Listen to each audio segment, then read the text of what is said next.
All right, guys, I'm back with the next chapter of The School Mouse by Dick Keene Smith, in which Hyacinth leads the way. Ooh, this has all been about Florence until now.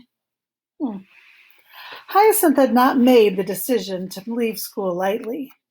She was aware that to journey with her family to some new, as yet unknown home would be a hazardous business.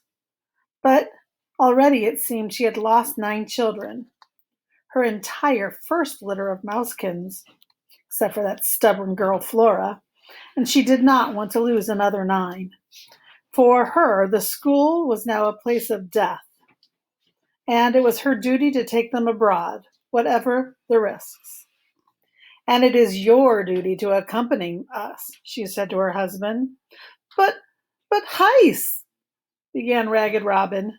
"No buts," said Hyacinth. So, it was some nights after the great massacre.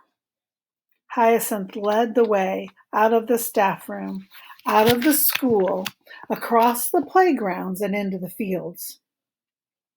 Following her in a single line came the 9 mousekins, while the nervous Robin brought up the rear, casting fearful glances all around him as they threaded their way through the darkness.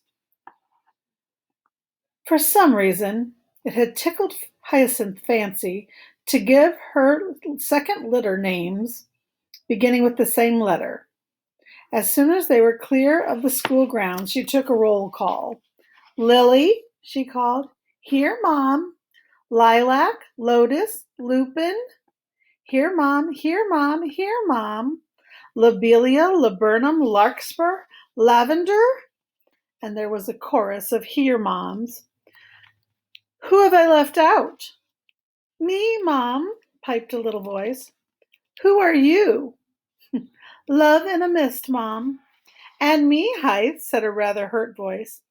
"Yes, yes, and you, Robin," said Hyacinth. "Now, then, keep close together, nose to tail, and not a squeak out of any of you, or the owls will get you," she thought.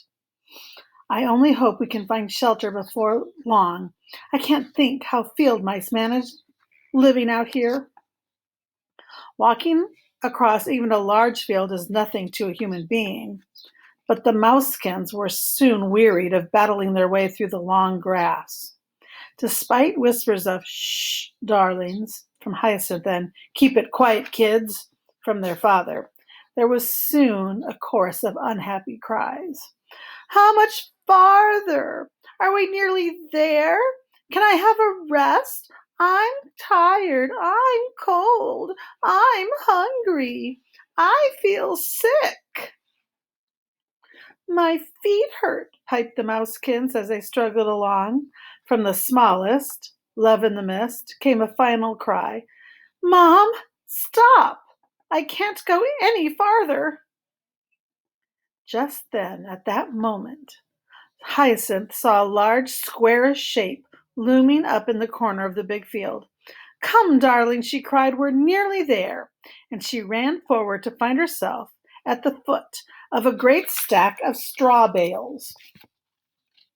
And at that very minute, an eerie, wavering call from above the branches, and of it, from the upper branches of a nearby hedgerow tree, "To-whit," it said, "to-whit," and then "hoo, hoo, hoo."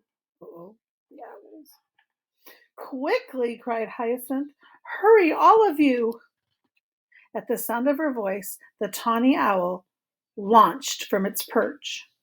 Frantically, Robin at the rear urged on his exhausted children.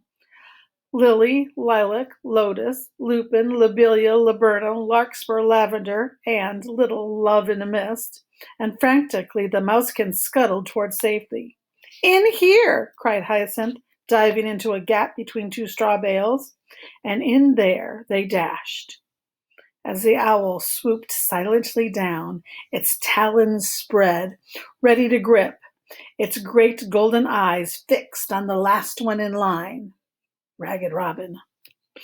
From inside the safety of the stack, Hyacinth heard him give a single piercing squeal, and then a horrible silence.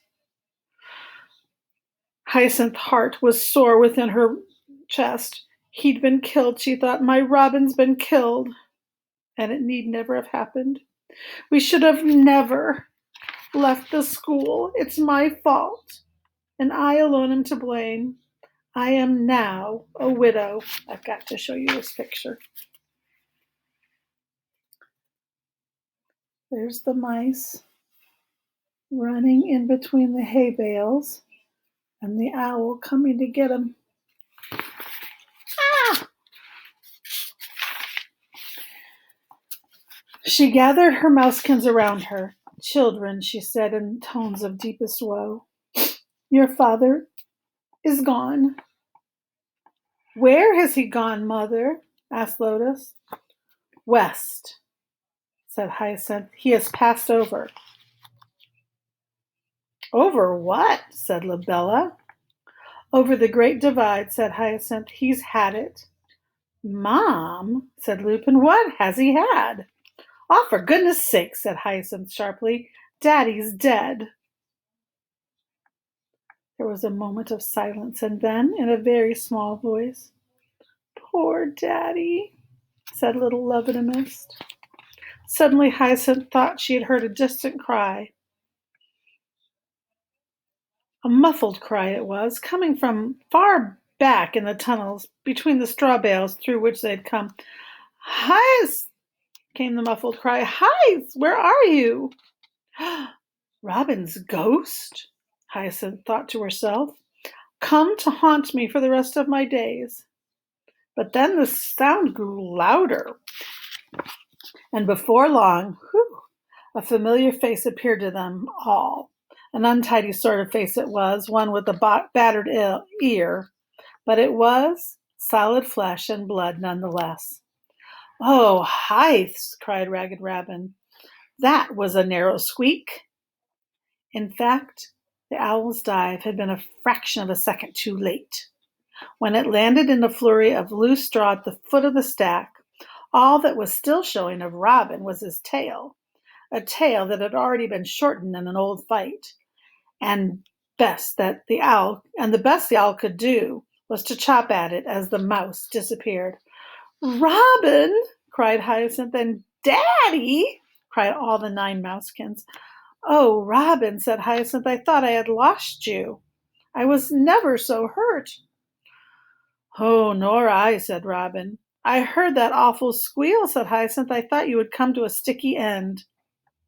Well, I suppose I have, in a way, said Ragged Robin. He turned himself around so they could see, and all that was left of his tail was a blood-stained stump. Ooh, the owl got his tail, but not the rest of him. Thank goodness he's safe. All right, I'll be back later with the next chapter.